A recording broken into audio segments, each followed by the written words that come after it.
Columbia, Maryland isn't just another suburb off I 95. It's one of the boldest experiments in American urban planning, a place designed from scratch to rethink how people live, work, and build community. And at the center of it all was one man, developer and visionary James Rouse.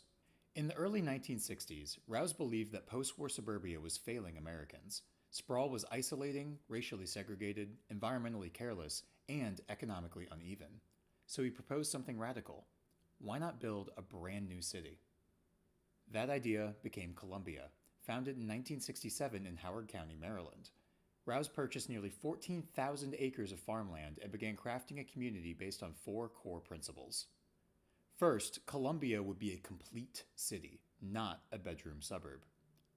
It would include jobs, homes, schools, parks, shops, medical clinics, cultural spaces, and places to gather, all within walking or short driving distance.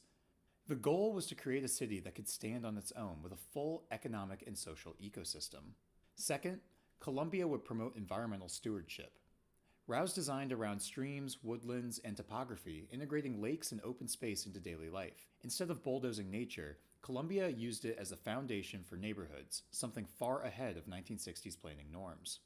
Third, Columbia was intended to be a place that nurtures community and personal growth. Village centers were designed as social hearts, walkable places where people could meet, shop, worship, take classes, or just spend time together. Schools and recreation were intentionally placed near homes to reinforce community bonds. And finally, Columbia had to make a profit. Rouse wasn't trying to build a utopia that was detached from reality. He wanted a financially viable model that showed socially conscious planning could also succeed in the marketplace. Today, Columbia is home to over 100,000 people. It consistently ranks among the best places to live in the United States, and while the city has evolved, many of Rouse's planning ideals remain visible.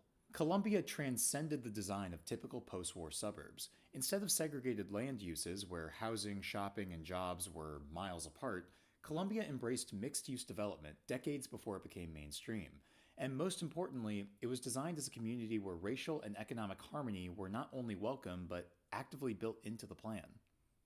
Residents of different backgrounds were encouraged to live side by side, share public spaces, and participate in community life, which was a big deal considering it was at the peak of the civil rights movement.